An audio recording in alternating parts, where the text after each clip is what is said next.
Diabetes వచ్చిన వాళ్ళల్లో ఒక 4-5 సంవత్సరాలు అయితే జరిగే మార్పు ఏందంటే, వాళ్ళ బరువు తగ్గిపోతది. వాళ్ళ మజిల్స్ తగ్గిపోతూ వస్తాయి. ఇలా మజిల్స్ తగ్గిపోతే వచ్చే సమస్య ఏంటి? ఫస్ట్ వాళ్ళు ఏ పని చేసుకోవాలన్నా వాళ్ళకి శక్తి ఉండదు, ఎనర్జీ ఉండదు, అలసటగా ఉంటారు. సెకండ్, వాళ్ళ శరీరంలో ఉన్న మజిల్ తగ్గిపోతూ వచ్చినప్పుడు వాళ్ళలో ఉన్న గ్లూకోజ్ కూడా కంట్రోల్ అవ్వదు. అప్పుడు నంబర్ ఆఫ్ టాబ్లెట్స్ పెరుగుతది, డోసెస్ పెరుగుతది.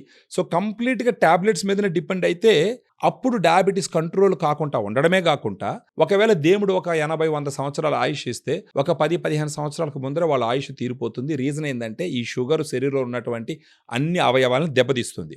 ఇలా మజిల్ తగ్గిపోతూ నీరసంగా ఉండేటటువంటి డయాబెటీస్తో సఫర్ అయ్యేటటువంటి వాళ్ళకి నేను ఒక సొల్యూషన్ తీసుకొచ్చినాను. అది మరేదో కాదు, డయాగ్రాండ్. ఈ డయాగ్రాండ్ అనేదంటే ఏడిఏ రికమెండ్ చేసినటువంటి, అమెరికన్ డయాబెటిక్ అసోసియేషన్ రికమెండ్ చేసినటువంటి బ్యాలెన్స్డ్ డయాబెటిక్ న్యూట్రిషన్. దీంట్లో 5 రకాలైనటువంటి ప్రోటీన్ సోర్సెస్ నుంచి తీసినటువంటి ప్రోటీన్ ఉంటుంది. డయాగ్రామ్లో ఉన్నటువంటి 5 రకాల ప్రోటీన్ ఏం చేస్తుందంటే, ఫస్ట్ ఆఫ్ ఆల్ మీ శరీరంలో షుగర్ వల్ల తగ్గిపోయేటటువంటి మజిల్ లాస్ని ఫస్ట్ అరెస్ట్ చేస్తుంది. మజిల్ లాస్ కాకుండా కాపాడుతుంది. అండ్ స్లోగా over a period of time ఆ మజిల్ అమౌంట్ని పెంచుతూ పోతుంది. అప్పుడేమవుతుంది, శరీరంలో ఉన్నటువంటి గ్లూకోజ్ ఈ మజిల్లోకి వెళ్ళి ఖర్చు అవుతుంది.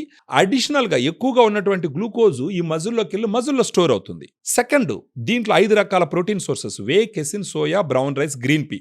ఈ 5 రకాల సోర్సెస్ ఆఫ్ ప్రోటీన్ ఉండడం వల్ల, గుడ్ అమైనో యాసిడ్ ప్రొఫైల్ ఉండడం వల్ల ఈ మజిల్స్ తొందరగా పెరుగుతాయి. ఉదయాన్నే టిఫిన్ చేస్తాం, ఏదో చట్నీ బాగుందనో, సాంబార్ బాగుందనో 2 ఇడ్లీ తినేది ఒక 4-5 ఇడ్లీ తింటాం. ఇమ్మీడియట్గా గ్లూకోజ్ లెవెల్స్ స్పైక్ అప్ అవుతాయి. ఇక్కడ మిమ్మల్ని కాపాడడానికి డయాగ్రామ్ ఎలా ఉపయోగపడుతుందంటే, డయాగ్రామ్లో వే ప్రోటీన్ ఉంటుంది. ఈ వే ప్రోటీన్ ఏం చేస్తుందంటే ఇన్సులిన్ని సమర్థవంతంగా పనిచేసే విధంగా చేస్తుంది. సో మనం బ్రేక్ఫాస్ట్కు ముందర 2 లెవెల్డ్ స్కూప్ 120 ml వాటర్లో కలుపుకొని తాగుతాం. ఇప్పుడు ఒకవేళ 2 ఇడ్లీ 3 ఇడ్లీ మీరు ఎక్స్ట్రా తినేసినారు అనుకోండి, ఈ డయాగ్రామ్లో ఉండేటటువంటి వే ప్రోటీన్ ఏం చేస్తుందంటే ఇన్సులిన్ సమర్థవంతంగా పనిచేసేటట్టు చేస్తుంది.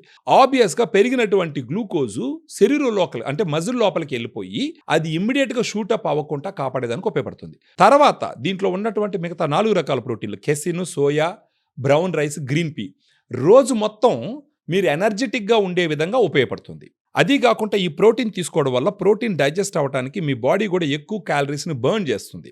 అది కాకుండా ఈ ప్రోటీన్ తొందరగా మీకు డైజెస్ట్ అవ్వదు. సో ఆబ్వియస్లీ మీరు ఎక్కువ ఫుడ్ తినరు, మీకు ఎక్కువ ఆకలి కూడా వేయదు. దీని ద్వారా కూడా పెరిగేటటువంటి గ్లూకోజ్ లెవెల్స్ని కంట్రోల్ చేస్తుంది. డయాబెటీస్ ఉన్న వాళ్ళలో HbA1c కంట్రోల్ చేసుకోవడం చాలా చాలా ఇంపార్టెంట్. మన డయాగ్రామ్ ఒక 3 నెలల పాటు తీసుకున్నారనుకోండి, బిగినింగ్లో HbA1c చెక్ చేసుకుని 3 నెలల తర్వాత HbA1c చెక్ చేసుకుంటే ఖచ్చితంగా సిగ్నిఫికెంట్ రిడక్షన్ ఆఫ్ HbA1cని అచీవ్ చేసేదానికి అన్ని రకాలుగా ఉపయోగాలు ఉంటాయి.